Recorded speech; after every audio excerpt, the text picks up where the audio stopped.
The SS were much more than Adolf Hitler's personal guard. They were born as a small protection group and ended up becoming one of the most feared and ruthless organizations of the Third Reich. Beneath their black uniforms hid a machinery of terror that not only executed the Holocaust but also controlled espionage, the political police, and entire armies on the battlefront. Yet behind their image of absolute power lies a story of internal betrayals, unrestrained ambition, and a fall as brutal as their rise. In this video, you will discover the truth that is rarely told about the rise and fall of the Nazi SS, from their creation to the moment they became the eternal symbol of barbarism. The rise and fall of the Nazi SS, the truth they never told you. The rise and fall of the Nazi SS is not only the story of an armed group, it is the story of a machinery of power that combined ideology, violence, and organization with a clear goal: to consolidate the absolute domination of the Third Reich. From its beginnings in 1925 as Adolf Hitler's personal guard, the SS started as a small contingent in charge of protecting the leader of the National Socialist Party. Their growth was vertiginous, evolving from a small group into an organization that encompassed police, military, administrative, and even ideological functions. Heinrich Himmler, at the head of the SS, was the architect of their expansion. Under his leadership, the SS became a state within the state, with complex structures that allowed them to oversee internal security, concentration camps, and much of the administration of occupied territories. Absolute loyalty to the Führer was the central axis. Each member had to swear unquestioning obedience, and internal discipline was strict, reinforced by rituals and codes of conduct that ensured cohesion and absolute control. As Germany advanced toward war, the SS acquired a central role in the persecution of political enemies and in the implementation of genocide. They were not only soldiers, they were executors of an ideological plan aimed at eliminating Jews, Roma people, opponents, and any group considered undesirable. The Waffen-SS, the military branch, fought on the hardest fronts and was characterized by its extreme violence, while the SS Totenkopf administered the concentration camps with bureaucratic efficiency and systematic cruelty. Their influence extended even to culture and propaganda. Nazi ideology had to permeate every aspect of society, and the SS were the guardians of that vision. They controlled everything from the media to the educational systems in occupied territories, ensuring that the official narrative remained intact. However, the absolute power of the SS depended on the regime that sustained them. When the war began to turn against Germany, the organization started to fragment. The military defeat of the Third Reich weakened its structure and exposed the extent of its crimes to the world. During the Nuremberg trials, many of its leaders were convicted of crimes against humanity, while other members sought to hide their past or flee to foreign countries. The image of the SS, which for years inspired fear and obedience, became a universal symbol of terror, oppression, and totalitarianism. Today, their history serves as a warning. It shows to what extent the combination of ideology, blind obedience, and absolute power can turn a group of people into executors of unimaginable atrocities. Understanding how they arose, how they operated, and how they fell allows us to reflect on the fragility of freedom and the importance of keeping historical memory alive. From absolute power to total collapse, the history of the SS. The rise of the SS began as a small contingent of bodyguards assigned to protect Adolf Hitler, but it quickly transformed into one of the most powerful and feared organizations of the Third Reich. Founded in 1925, these units were initially a select group of men dedicated to ensuring the safety of the Nazi leader during the early years of the National Socialist Party. Their discipline, absolute loyalty, and selectivity in membership distinguished them from the beginning. But their true consolidation did not occur until Heinrich Himmler took command in 1929, when he realized that the SS could become an instrument of total control within the state. Himmler understood that the key to lasting domination lay not only in military strength, but in the ability to monitor, administer, and shape society according to the ideological principles of Nazism. Under his leadership, the SS ceased to be a simple protection corps and became a state within the state. Their expansion was meticulous. Specialized departments were established that covered everything from political police to intelligence, the administration of occupied territories, and the supervision of concentration camps. Bureaucratic efficiency was combined with ideology, creating a system where obedience was not only an obligation, but a moral and political command that justified any action in the name of the Führer. Ideology became the central axis. Loyalty to Hitler had to be absolute and obedience unquestionable. Each member of the SS underwent an intense indoctrination process that combined military training with political, racist, and anti-Semitic instruction. The worldview of the SS recognized no universal values or independent ethical principles. Every action, every decision, and every act of violence was justified under the dogma of racial supremacy and the need to eliminate those considered enemies of the Reich. Education, ceremonies, uniforms, and symbols contributed to reinforcing collective identity and erasing any sense of individuality. The organization was divided into branches with specific functions, each fulfilling a crucial role in the Nazi machinery. The Waffen-SS, the military branch, became a parallel army to the Wehrmacht, deployed on the most dangerous fronts and recognized for its strict discipline and extreme violence. Its soldiers were not only combatants but also bearers of Nazi ideology in occupied territories, participating in campaigns of repression and systematic reprisals against civilians. The SS Totenkopf, in charge of the concentration camps, took bureaucratic administration to the extreme, turning death into a systematic and planned process. The combination of administrative efficiency and ruthless cruelty made this branch one of the most lethal instruments of the regime, where the death of millions was executed with almost industrial precision. But the SS were not limited to war and extermination. The organization also controlled political police and intelligence, including the Gestapo and the Sicherheitsdienst, responsible for monitoring, arresting, and eliminating any form of dissent within Germany and in the occupied territories. No one was beyond their reach. Citizens, officials, political opponents, even members of other Nazi institutions could be arrested, interrogated, and executed under their authority. Their control was absolute, and the mere suspicion of disloyalty could mean disappearance without trial. The power of the SS also extended to propaganda and education. Schools and training programs were designed to shape minds from childhood, transmitting the Nazi worldview as the only possible reality. The combination of terror, indoctrination, and military example created a malleable citizen, ready to carry out orders without question and to internalize ideology as an unbreakable moral principle. This systematic and totalizing approach turned the SS into an instrument of social control that went beyond physical force. It was the manipulation of consciousness and total submission to the regime. As the Second World War advanced, the power of the SS reached its peak, consolidating a system that combined political, military, and economic control, extending its influence over all public and private life. However, this expansion also generated internal tensions and conflicts with other Nazi institutions, including the regular army and civil administrations. Despite these frictions, the SS managed to maintain a surprising cohesion based on discipline, fear, and blind loyalty to Himmler and the Führer. The fall of the SS was as dramatic as their rise. With Germany's defeat, their leaders were captured, tried, or executed, while others chose suicide rather than face justice. The machinery that for years had administered death, repression, and terror collapsed, leaving behind a legacy still studied today as an example of how far the combination of obedience, ideology, and institutionalized violence can go. The history of the SS reveals that absolute power, although seemingly invincible, contains within its own structure the elements that lead to its downfall, and that even the most relentless organization cannot survive justice and historical memory.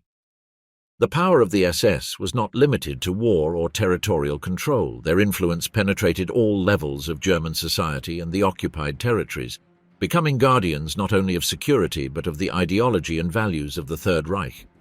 They oversaw education, designed indoctrination programs, controlled propaganda, and regulated cultural production, ensuring that all artistic, scientific, and literary expressions reflected National Socialist principles. Every school, every academic institution, and every means of communication was monitored and modified to ensure it transmitted the official message of the regime, eliminating any form of critical thought or intellectual independence. The ideological training camps became centers for the formation of youth destined to perpetuate the Nazi machinery.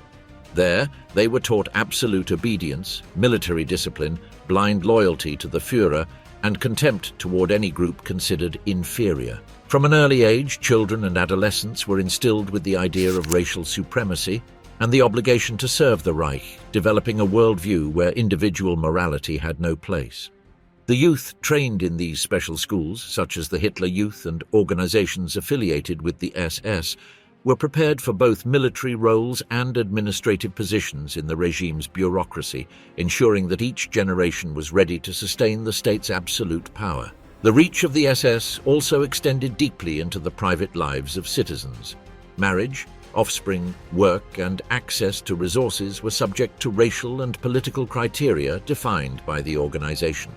Couples had to undergo purity evaluations, and births were monitored to ensure that the population maintained the characteristics considered desirable by Nazi ideology. Decisions on who could occupy certain jobs, access higher education, or even live in specific areas were controlled by the organization, turning every aspect of daily existence into another cog in the Nazi machinery. Privacy, personal autonomy, and freedom of choice disappeared under a system in which life itself was subordinated to the logic of the state. During the Second World War, the influence of the SS grew exponentially. Their participation in military operations, the administration of occupied territories, and the repression of civilian populations consolidated their power as an autonomous force parallel to the regular army. On the battlefronts, the Waffen-SS stood out for their discipline, brutality, and efficiency, while the SS Totenkopf and other specialized departments administered the concentration and extermination camps, designing and supervising the logistics that enabled the systematic murder of millions of people. Their role was not merely to carry out orders, they were planners, organizers, and executors of the machinery of terror. The Holocaust became the clearest manifestation of this combination of bureaucracy and violence.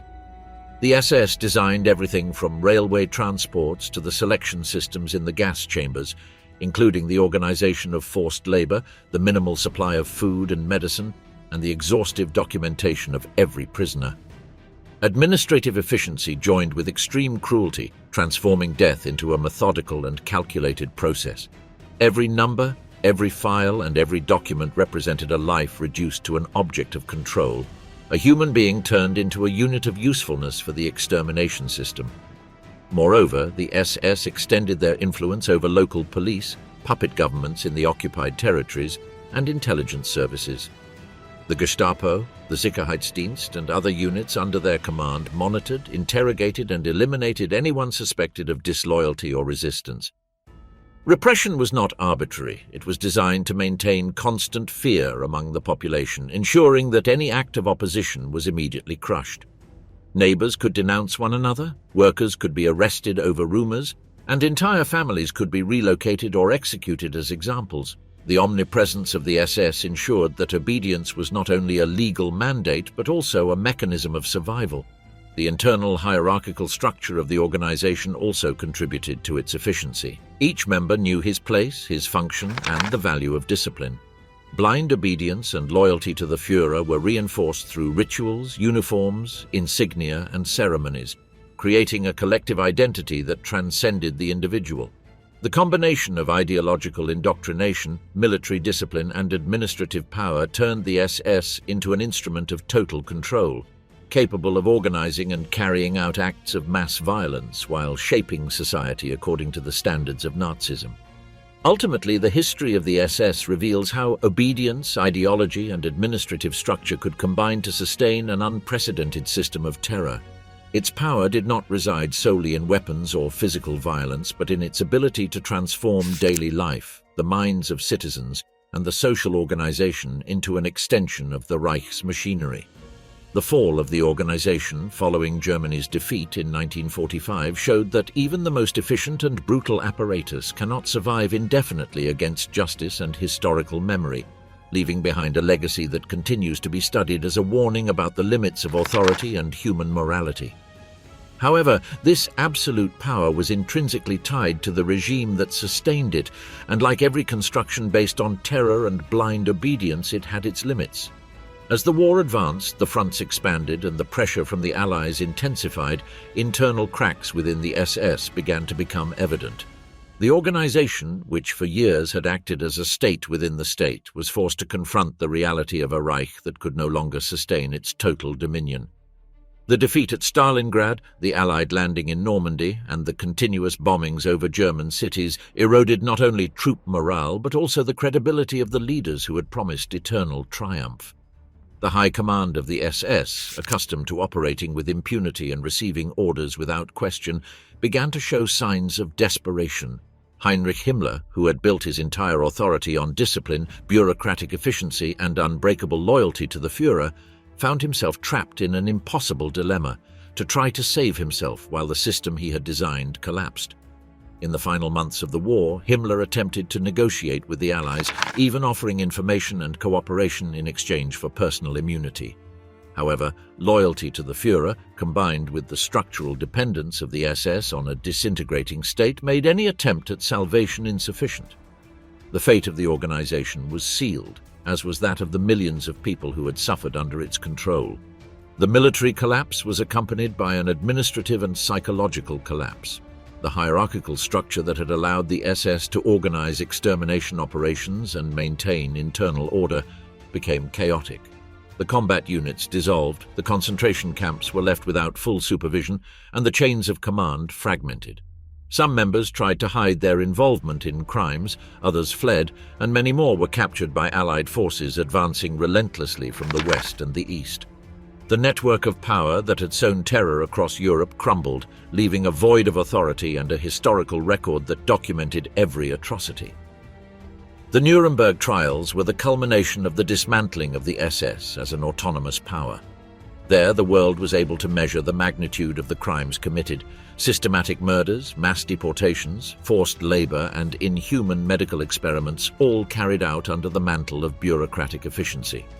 High-ranking officers were sentenced to death or to long prison terms, while the judicial processes revealed the meticulous planning behind the Holocaust and other genocidal policies.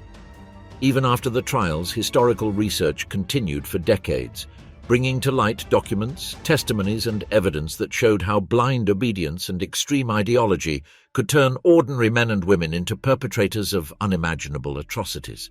The impact of the fall of the SS transcended the judicial sphere. The world understood that an organization combining military discipline, totalitarian ideology, and absolute access to power could subvert the fundamental principles of humanity. Its legacy, one of the darkest of the 20th century, serves as a warning about the risks of extreme centralization of power and the systematic dehumanization of individuals and entire peoples. The methods it used, from propaganda to the bureaucracy of extermination, are studied today to understand how to prevent similar structures from arising in the future. Moreover, the memory of the SS and its crimes remains present in education and global historical consciousness. Survivors, archives, and monuments allow the reconstruction of life under the terror they imposed, not only to remember the victims but also to show the mechanisms by which an organization can manipulate, control, and destroy. Understanding how they arose, how they operated, and how they fell is not merely an academic exercise. It is a lesson about the fragility of human ethics in the face of blind obedience and the cult of power. The fall of the SS was not simply the defeat of a military or police group. It was the exposure of a system that for years had attempted to turn humanity into a cog of its distorted vision of the world. Today, the study of the SS continues to illuminate the dangers of extreme ideology, unquestioned obedience, and absolute concentration of power. Every detail of its functioning, from the training of its members to the execution of its crimes, offers warnings about the mechanisms of social and political control that can emerge when authority is not subject to ethical or legal limits. The history of the SS, with all its brutality and complexity, remains essential to keeping memory alive and preventing similar episodes from happening again. Its fall demonstrates that, although discipline and organization can sustain absolute power for years, justice, memory, and ethics have the capacity to expose the truth and ensure that the horrors of the past are not forgotten. Inside the elite of Nazi terror. When we speak of the Third Reich, it is impossible to separate the figure of Adolf Hitler from the apparatus of terror that sustained him. However, behind the Führer existed a nucleus of power far more lethal, organized, and disciplined: the elite of Nazi terror. This group not only guaranteed the political survival of the regime, but also executed with systematic precision the most atrocious crimes in modern history. They were men and women who operated from the shadows and, in many cases, with full autonomy, combining absolute loyalty, ideological training, and methodical cruelty. At the summit of this elite stood Heinrich Himmler, Reichsführer SS. Himmler was more than a military leader. He was the architect of a system that fused administration, repression, and extermination. Under his command, the SS became a state within the state, with capabilities that went far beyond the army. Himmler consolidated a complex structure with specialized departments for intelligence, surveillance, propaganda, ideological education, and control of occupied territories. He organized and supervised concentration and extermination camps, implemented policies of mass displacement and human experimentation, and directed the Gestapo, the secret police in charge of maintaining fear and obedience throughout Germany and the conquered territories. His power was absolute. He could order arrests, torture, or executions without any judicial oversight, and with the certainty that his decisions would remain unpunished. Alongside Himmler, Reinhard Heydrich emerged as the most feared executive mind of the regime. Nicknamed the Executioner of the Reich, Heydrich was responsible for the planning and implementation of the final solution, the systematic genocide of millions of Jews, Roma, political prisoners, and other minorities considered undesirable. His bureaucratic efficiency, combined with cold cruelty, turned the extermination camps and deportations into almost industrial processes. Heydrich personally supervised the logistical structure of the Holocaust, ensuring that every detail, from railway transport to the administration of gassings and forced labor, was carried out with precision. His influence over the Reich's domestic and foreign policy made him a true architect of terror, capable of shaping society through violence and systematic intimidation. But the elite of terror was not limited to Himmler and Heydrich. Figures such as Adolf Eichmann, responsible for organizing the transport of millions of prisoners to the extermination camps, and Oswald Pohl, in charge of the concentration camps, charge of the economic administration of the camps, ensured that every cog of the genocidal machine functioned with military precision. The structure they had built allowed for the coordination of hundreds of thousands of officers and collaborators, merging administrative efficiency with absolute brutality. Nazi ideology, combined with this organization, turned genocide into a methodical and systematic process, where death and suffering were accounted for and planned as if they were resources or products. The power of the elite of terror also extended into the daily lives of millions of people in Germany and the occupied territories. They controlled education, the media, the arts and culture, ensuring that every element of society was imbued with National Socialist values, absolute obedience, institutionalized racism, and contempt for any form of dissent. The SS were not merely a military or police body, they were the ideological and operational heart of a regime designed to dominate, humiliate, and exterminate.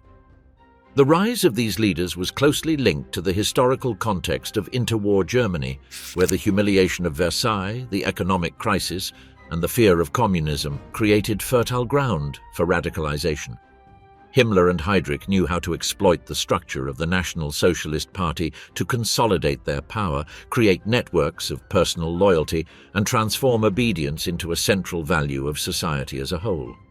The result was a system in which loyalty and bureaucratic efficiency became instruments of terror, allowing the decisions of a few to determine the fate of millions. Even in the military sphere, the elite of terror exercised relentless control. The Waffen-SS, the military branch of the SS, became the elite force of the Third Reich, deploying extreme combat tactics and showing fierce discipline on the most dangerous fronts in Europe. Their operations sought not only strategic objectives, but also to impose fear and domination over local populations, consolidating the regime's influence in every conquered territory. The combination of ideology, administration, violence, and total control made the Nazi terror elite an unprecedented phenomenon. They were not merely executors of orders, they were architects of a complete system capable of planning, organizing, and supervising the life and death of millions. Their power was absolute while the Third Reich was on the rise, and their fall, after Germany's defeat, left the world face to face with the magnitude of their crimes. Historical documentation, survivor testimonies, and the Nuremberg trials revealed how these individuals, when combined with a totalitarian regime, could turn obedience and efficiency into instruments of systematic extermination and terror. The study of this elite not only allows us to understand the internal structure of the Third Reich, but also offers universal lessons about the dangers of absolute power and blind obedience. Every decision, every action, and every policy implemented by Himmler, Heinrich, and their collaborators was part of a mechanism that turned fear into control, discipline into extermination, and ideology into law. The history of the Nazi terror elite remains a warning about how far humanity can go when morality is completely subordinated to ambition and hatred. Adolf Eichmann cannot be forgotten, whose role went beyond simple administration. He was in charge of the practical organization of the mass deportation of Jews to the extermination camps. Working under Reinhard Heydrich's supervision, Eichmann turned logistics into a weapon of genocide. Every train, every list of names, every transport date was calculated with bureaucratic precision to maximize the efficiency of extermination. The overcrowded wagons, strict schedules, and coordination between local and central offices made Eichmann an invisible executor, whose power was not expressed on the battlefield but in the life and death of millions. His face remained distant, almost anonymous, but his influence was tangible in every Jewish community in Europe. He personified the industrialization of death. Within the Nazi terror elite also stood Joseph Goebbels, Minister of Propaganda of the Reich. His power was different but equally lethal. Goebbels understood that control of the mind was as decisive as force on the battlefield. Manipulating the information and emotions of millions of citizens, he created a consensus that justified the most atrocious actions of the regime. Through newspapers, films, radio programs, and speeches, he transformed propaganda into a mechanism for legitimizing mass murder, institutional racism, and political repression. Cultural and media manipulation not only ensured passive obedience, but turned violence into an accepted routine and, for many, into a patriotic duty. But the Nazi terror elite was not composed solely of isolated individuals. It was a complex network that united civil administration, military bureaucracy, police, and concentration camps into an organic and perfectly coordinated system. From the camp directors to the officials in charge of cultural censorship, each member understood his role and performed it without question. Blind obedience, strict discipline, and the internalization of Nazi ideology were essential elements to sustain this system, which erased individual morality and subordinated ethics to the objectives of the state. The crimes committed by this elite were neither improvised nor accidental. They were planned, premeditated, and systematic actions. Mass murder, deportations, forced labor, and political executions were carried out with the precision of an industrial machine. The concentration and extermination camps were operational both logistically and psychologically. Prisoners were reduced to numbers, bureaucracy turned extermination into a normalized process, and ideology justified every act of violence. The SS, the Gestapo, civil administration, and propaganda did not operate separately. Each branch complemented the others to ensure that repression, terror, and the annihilation of entire populations became an integrated project. Moreover, the Nazi terror elite was imbued with a racial vision that permeated all its decisions. The persecution of Jews, Roma, the disabled political opponents, and any group considered undesirable was not merely a crime but an ideological objective. Every deportation, every execution, and every forced labor policy responded to a conscious plan of social transformation, aimed at eliminating diversity, suppressing dissent, and consolidating a world order based on Aryan supremacy. The planning of genocide was not an isolated act, but the culmination of a strategy that encompassed everything from childhood education to the foreign policy of the Reich. Finally, the power of this elite was not limited to physical death. It also shaped society and culture. Education, media, literature, and art were subordinated to Nazi ideology, and any deviation was punished or eliminated. Propaganda, censorship, and systematic indoctrination ensured that future generations grew up without questioning the legitimacy of the regime. This absolute control over information, values, and perception of reality made violence a norm and obedience a natural obligation. The Nazi terror elite did not only commit crimes, they built a world in which fear, submission, and ideology intertwined, leaving deep scars that still remind us of the limits of human power when combined with cruelty and bureaucratic efficiency. The legacy of this elite is terrifying not only because of their crimes, but also because of the way they fused organization, ideology, and terror into a machinery of total control. Their decisions, actions, and strategies allowed millions of lives to be subjected to suffering, cultures to be destroyed, and fear to become a daily instrument of power. Understanding how this elite of terror functioned is not only about studying individuals, but about analyzing how a political system can institutionalize violence and make brutality a routine method of governance. The history of the Nazi terror elite remains a reminder that the concentration of power, when combined with extreme ideology and without ethical limits, can transform entire societies into scenes of systematic horror.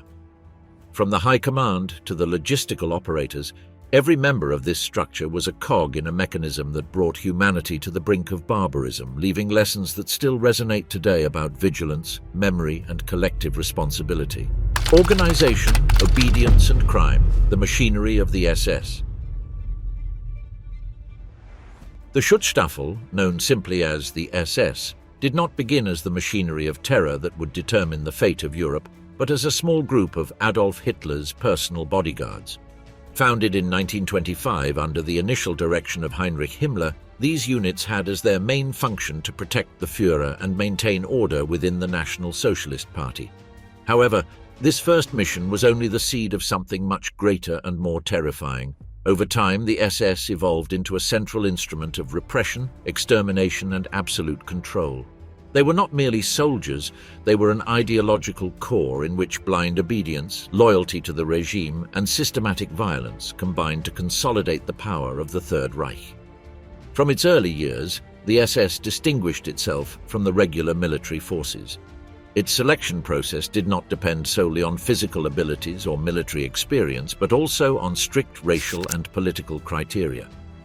The purity of Aryan Germanic blood, absolute loyalty to National Socialism, and unconditional devotion to Hitler were indispensable requirements for joining the organization.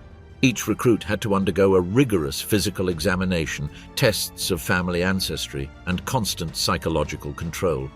Beyond military preparation, the candidates were subjected to continuous ideological indoctrination, studies on racism, eugenics, the history of the German people, and propaganda strategies. The elite philosophy that permeated the SS conveyed the idea that its members were the vanguard of a race destined to rule, reinforcing a sense of superiority that legitimized any act of violence in the name of the Reich. The internal structure of the SS was sophisticated, hierarchical, and designed to guarantee absolute obedience. Each section had clearly defined functions. The Waffen-SS operated as military forces on the most dangerous fronts, while the SS Totenkopf administered the concentration and extermination camps, and the Ordnungspolizei, order police, maintained internal control in the occupied territories. This network of interconnected branches functioned like a mechanism of precision, where orders descended from the top to the lowest subordinate without the possibility of questioning. Heinrich Himmler, as Reichsführer SS, concentrated in his figure an almost unlimited power. His authority extended from the planning and supervision of military operations to the design and execution of policies of extermination, human experimentation, and mass displacement of populations. No decision could be contradicted. The bureaucratic apparatus and internal discipline ensured that each member acted in accordance with the objectives of the Führer and of the Reich. The expansion of the SS was also a reflection of Himmler's ambition to transform the organization into a state within the state. During the decade of the 1930s, specialized departments were created for intelligence, counterintelligence, propaganda, administration of occupied territories, and control of the civilian population. The Gestapo, which became the most feared police arm of the Reich, operated under the direct supervision of the SS, monitoring citizens, dissidents, and perceived enemies of the regime. The concentration and extermination camps from Dachau to Auschwitz became instruments of social control and genocide, administered by SS officers whose bureaucratic efficiency was as rigorous as the brutality of their methods. Every murder, every deportation, and every forced labor assignment was recorded, documented, and executed with administrative precision that reflected the organizational capacity of the Nazi elite. Moreover, the SS extended its influence to education and culture. They supervised indoctrination programs for youth through organizations such as the Hitler Jugend, promoted propaganda in the media, and censored any artistic or intellectual expression that did not fit the ideological vision of the Reich. Obedience and discipline were taught from childhood, while dissent was persecuted without exception. The marriages, offspring, and private lives of German citizens were, in many cases, subject to the racial and political norms dictated by Himmler and his apparatus. This fusion of military, political, cultural, and social power turned the SS into a mechanism of total control, capable of molding entire societies and eradicating any form of opposition or difference.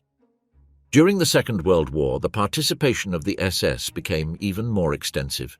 Their direct involvement in military operations, administration of occupied territories, and execution of the Holocaust consolidated their reputation as the most feared force of the Reich. They did not merely follow orders, they planned, organized, and supervised every aspect of the genocide, from the transport of prisoners to the systematic execution of minorities and political opponents.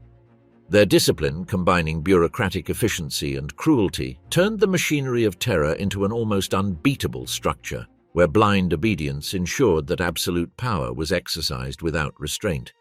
In many ways, the SS were the heart of Nazi terror, the organization that, through meticulous planning and implacable ideology, transformed fear, obedience, and death into instruments of power and control that marked one of the darkest stages of modern history. The SS were not only an ideological army, they were the force in charge of implementing the most atrocious crimes of the Nazi regime. The Gestapo, the secret police supervised by the SS, operated with total impunity. Arbitrary arrests, torture, disappearances, and murders became common tools of political and social control.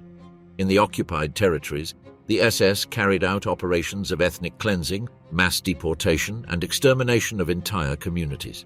Every action was meticulously planned and documented, transforming crime into a systematic administrative process. The concentration and extermination camps were perhaps the most extreme example of the combination of organization and obedience within the SS. Auschwitz, Treblinka, Dachau, and Ravensbrück, among others, functioned as factories of death, where genocide was carried out according to almost bureaucratic procedures. The SS officers and guards applied these orders without question, convinced that they were executing the will of the state and fulfilling a racial duty. Numbers replaced names, reports replaced compassion, and efficiency replaced ethics.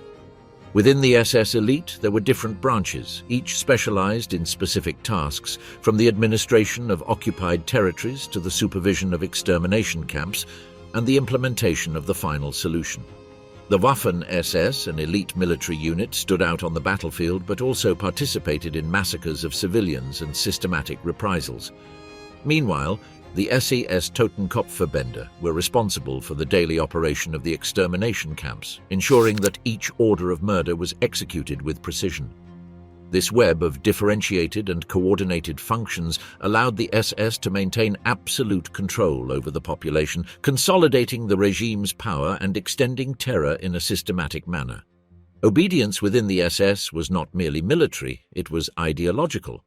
Members were trained to internalize the Nazi worldview, where racial hierarchy justified extreme violence and loyalty to the Führer was equated with a sacred duty. Any act of dissent or compassion was considered treason.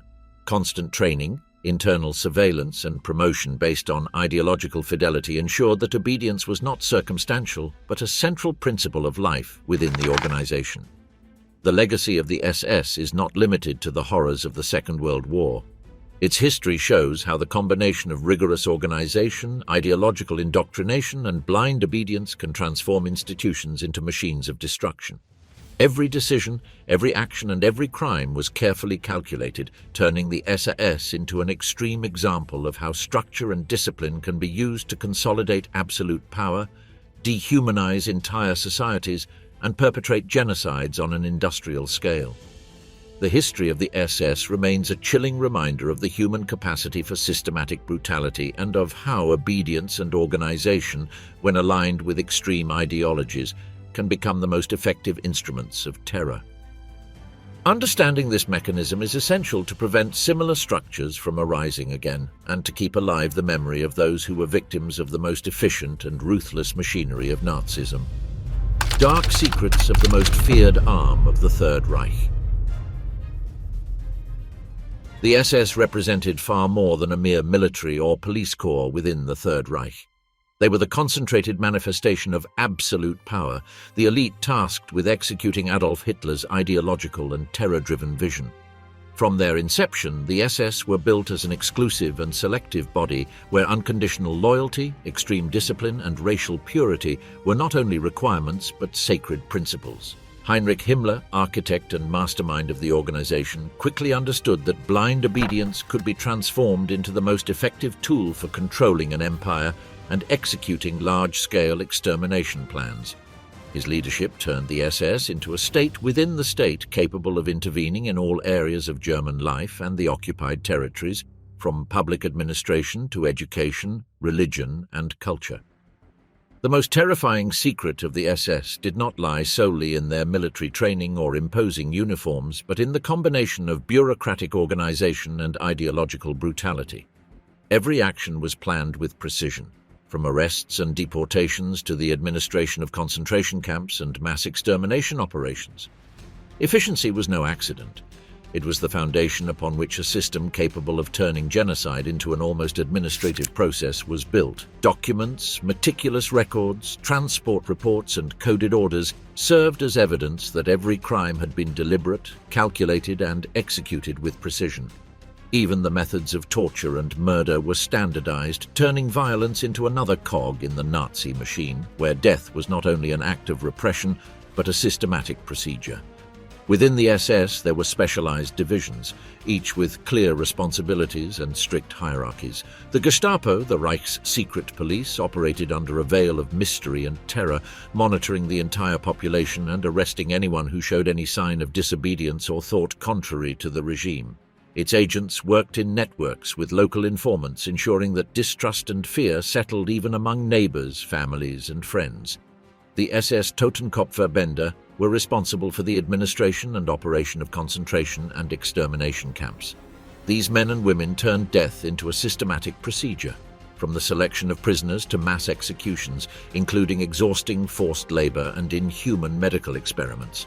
Administrative efficiency combined with calculated cruelty turned these camps into centers of terror that operated with the precision of an industrial organization. The Waffen-SS, the elite military branch, not only stood out on the most dangerous battlefronts but also played a central role in operations of repression and ethnic cleansing in occupied territories. Its units actively participated in massacres, summary executions, and mass deportations of civilians, combining military tactics with goals of extermination and social control. Each division, each squad, and each officer was integrated into a broader network, ensuring that the orders from Berlin were carried out without question, thus consolidating the authority of the Führer and Himmler. Moreover, the SS extended their control beyond the military and police spheres, infiltrating education, culture, and religion. They oversaw indoctrination programs for youth, manipulated propaganda, and censored any artistic or intellectual expression that did not fit the Reich's vision. Universities, schools, and research centers were under constant surveillance, and teachers and scientists were selected or eliminated according to their adherence to Nazi ideology. Every aspect of civilian life, from marriages to employment and access to resources, could be regulated by racial and political criteria dictated by Himmler and his apparatus. In this way, obedience was not only a matter of military discipline, but an obligation that permeated the entirety of human existence in Germany and its subjugated territories. The expansion of the SS during the Second World War cemented their reputation as the most feared force of the Reich. Their participation in military operations, occupation of territories, and the planning of the Holocaust made them the most tangible expression of state terror.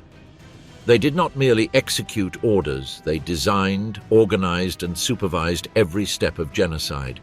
The deportation of millions of Jews and minorities, the administration of extermination camps, and the total control of occupied territories were evidence of the meticulousness of this organization.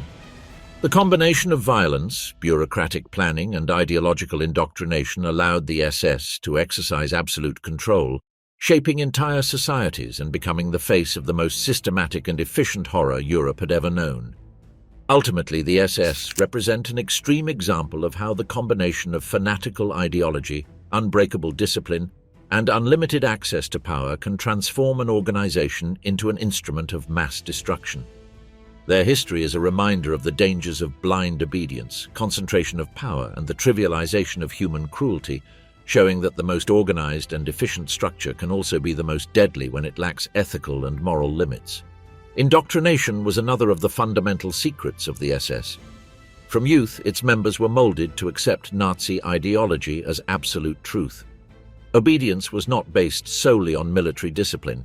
It was cultivated through political education, instruction in racial supremacy, and the internalization that any act of compassion toward the enemies of the Reich equaled treason. This mental control, combined with fear and constant surveillance, ensured that the crimes committed generated no remorse and that the power structure remained firm. The human experiments carried out in the concentration camps constitute one of the darkest and least known chapters of the SS. Doctors and scientists affiliated with the organization subjected prisoners to tests of endurance, diseases, freezing, and experimental surgery, all without consent and with absolute disregard for human life.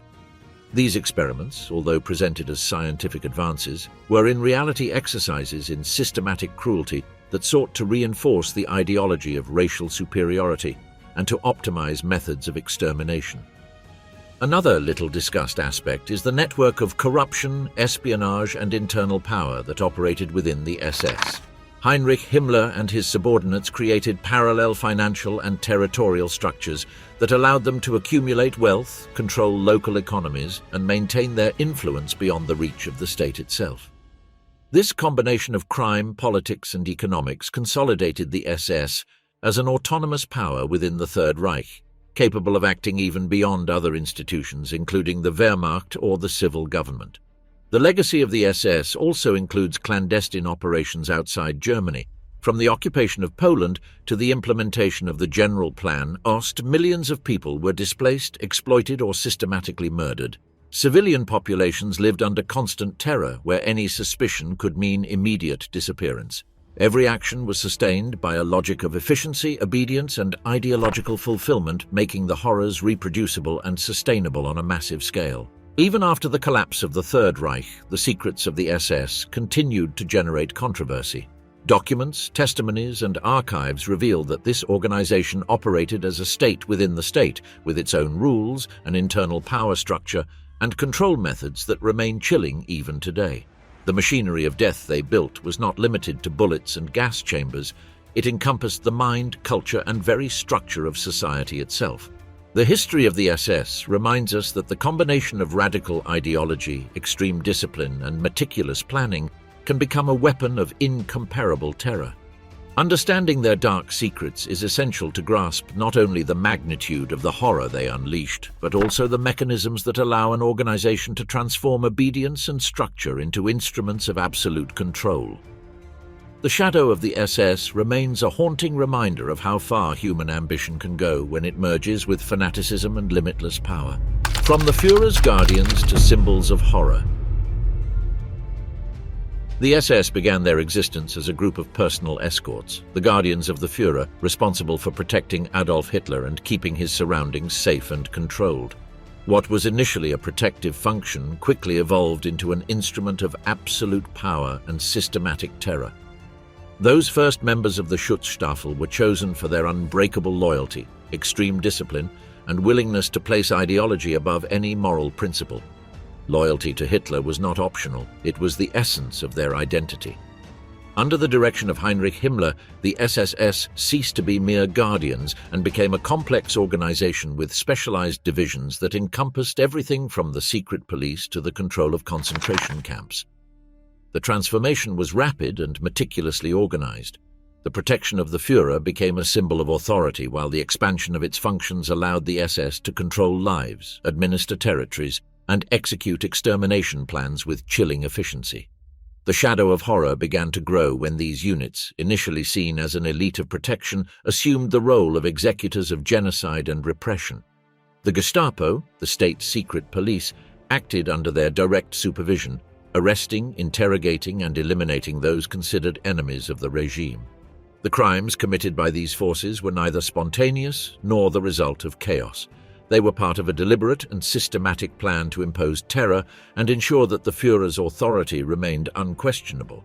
The members of the SS did not merely obey orders, they internalized an ideology that justified any act of violence. The dehumanization of their victims, direct participation in mass murders, and management of concentration camps became routine acts carried out with the same discipline required to guard Hitler. What began as a duty of protection was transformed into a tangible symbol of absolute power, capable of deciding over the life and death of millions. The Waffen-SS, the elite military branch, took this transformation a step further. They combined combat brutality with the implementation of terror policies in the occupied territories. They actively participated in reprisals, massacres, and deportations, consolidating the reputation of the SS as the most feared force within and outside Germany. Each military operation was both an act of war and a demonstration of ideological power.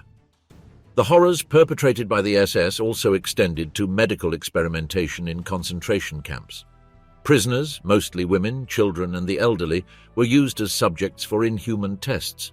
From freezing and disease experiments to surgical operations without anesthesia, these acts reflected an absolute disregard for human life and an obsession with science in the service of ideology.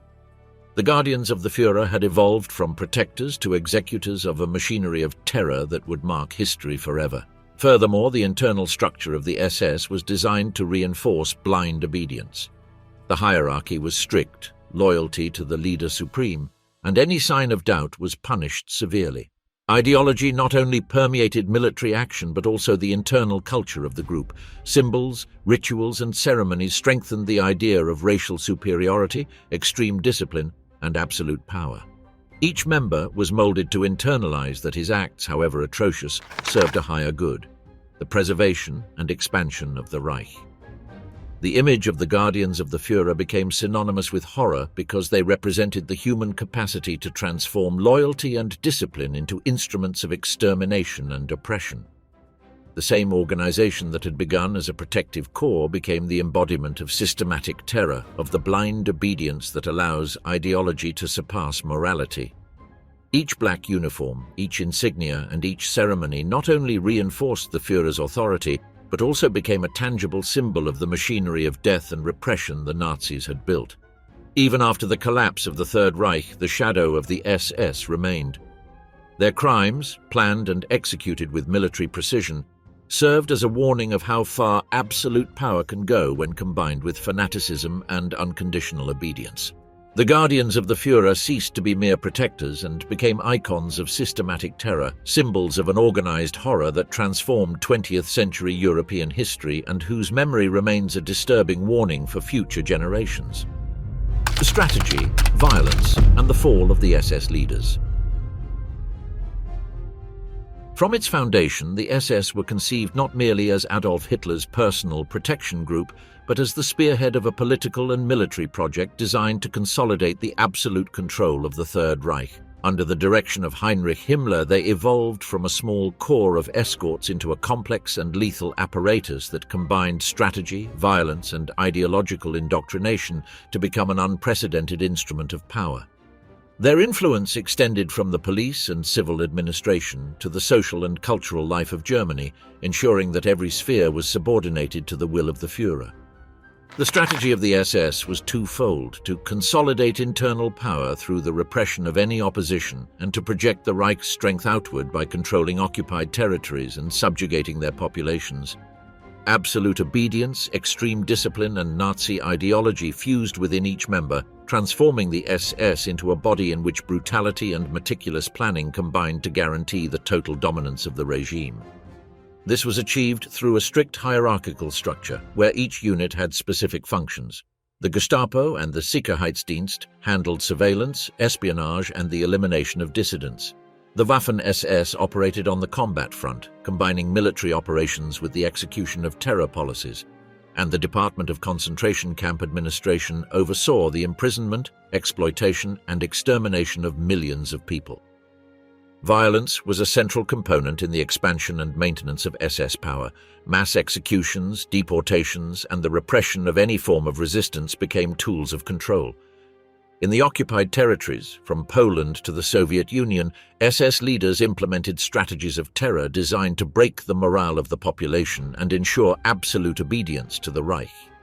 Each operation was planned with precision. The leaders defined objectives, selected units, established procedures, and personally supervised the fulfillment of orders. Brutality was not an accident, but a conscious policy, a means of maintaining order and eliminating any threat to German supremacy. Ideological indoctrination reinforced this strategy. SS members received not only military training but also instruction in racism, anti-Semitism, and the cult of the Führer. Blind obedience to orders was considered the highest value, and internal dissent was punished severely. Violence was normalized within the organization, creating a culture in which the most atrocious crimes were seen as acts of loyalty and patriotic duty. The leaders, for their part, were figures of unquestionable authority, capable of directing mass extermination campaigns and imposing absolute discipline without opposition. Despite their power, the fall of the SS leaders was inevitable once the Reich began to crumble. Defeat on the military fronts, the loss of territories, and the pressure of the Allies exposed the internal vulnerabilities of the organization. Some leaders were captured and tried at the Nuremberg trials, facing responsibility for war crimes and crimes against humanity. Others, aware of their fate, chose suicide rather than surrender, reflecting the same fanatical loyalty that had driven them to execute atrocious orders for years. The dissolution of the SS was not only military but also symbolic. An empire of terror that once seemed invincible was reduced to stories of violence, fear, and documented atrocities, leaving behind a dark legacy that continues to be studied and remembered as a warning. The subsequent trials showed that the strategy and violence of the SS were neither chaotic nor spontaneous, but the result of deliberate planning and conscious decisions by their leaders. Every campaign, every execution, and every repressive policy reflected the philosophy of a group that had institutionalized terror as a tool of governance. However, the fall of these men demonstrated that even the most rigid and violent structures have limits. Military defeat and international pressure ended their ability to operate with impunity, exposing the vulnerability of a system built on fear and blind obedience. In the end, the story of the SS leaders is that of men who achieved absolute power through strategy, violence, and ideological manipulation, but could not escape historical justice. Their downfall shows how the machinery of terror they themselves built collapses in the face of resistance, truth, and collective memory, reminding us that no power founded on oppression and cruelty is truly eternal. Between power and defeat, the SS under historical scrutiny. The Schutzstaffel were far more than a military corps of the Third Reich. Born in the 1920s as a small personal escort for Adolf Hitler, their rapid and meticulous evolution turned them into one of the central pillars of Nazi power. Under the direction of Heinrich Himmler, the SS became a multifaceted organization that combined military, police, administrative, and ideological control functions. Their history reflects how planning, discipline, and blind obedience can consolidate absolute power while sowing the seeds of their own destruction. From their earliest days, the strategy of the SS was aimed at consolidating internal control and projecting Nazi power beyond Germany. Each unit had a specific role. The Waffen-SS were elite military forces operating at the fronts, demonstrating discipline and brutality. The Gestapo and the Sicherheitsdienst were responsible for surveillance, espionage, and the elimination of any opposition, while the administration of the concentration camps coordinated the imprisonment, exploitation, and extermination of millions of people. This structure functioned like a precise mechanism in which every component fulfilled its role without questioning the orders received, strengthening hierarchy and unbreakable loyalty to the Führer. Violence, far from being accidental or disorganized, was planned and systematized. Executions, deportations, and reprisals against entire populations became deliberate instruments of control. The Nazi occupation in Poland, the Soviet Union, and the Baltic countries was marked by calculated campaigns of terror in which military tactics were combined with planned extermination. The crimes committed by the SS were not collateral effects of war, but essential components of the ideology that justified racial supremacy and the elimination of those considered inferior. Ideological indoctrination was another fundamental pillar of their power. Every member of the SS received military training along with political instruction that reinforced anti-Semitism, racism, and the cult of the Führer. Absolute obedience was a central principle, and internal dissent was punished severely. This combination of discipline, violence, and extreme convictions created a culture in which atrocious crimes were seen as acts of loyalty and duty toward the state. Himmler and the high-ranking leaders exercised almost total control over their subordinates, establishing a system in which individual responsibility was subordinated to the execution of orders. The expansion of the SS's power also generated internal tensions. The organization became so vast and multifunctional that rivalries and conflicts of competence arose with other branches of the regime, including the regular army and the civil administration of the occupied territories. These frictions, though largely contained by the hierarchical structure, affected efficiency and demonstrated that even a well-organized machinery of terror was subject to internal weaknesses. The defeat of the Third Reich meant the inevitable downfall of the SS leaders. Many were captured by the Allies and judged in the Nuremberg trials, facing justice for war crimes and crimes against humanity. Others, aware of their fate, chose suicide before being captured, a reflection of the same fanatical loyalty that had led them to commit atrocities for years. The disintegration of the SS was not only military but also moral and symbolic. The apparatus of terror that had seemed invincible proved vulnerable before justice and historical memory. Analyzing the SS through history allows us to understand the extent to which the combination of strategy, violence, and ideological control can consolidate absolute power, but also how those same elements can lead to defeat. The organization maintained a structure of terror for years, but its dependence on blind obedience and centralized command made it vulnerable when political and military circumstances changed. The history of the SS serves as a warning about the dangers of the concentration of power and the institutionalization of violence. Ultimately, the SS represent one of the darkest chapters of humanity. Their rise and fall demonstrate how extreme discipline, ideological fanaticism, and systematic violence can build an almost unstoppable machine of terror, but also how that same machinery can collapse when justice and history take action. Their legacy is a reminder of the fragility of morality in the face of absolute power and of the price humanity pays when strategy, violence, and obedience combine without limits.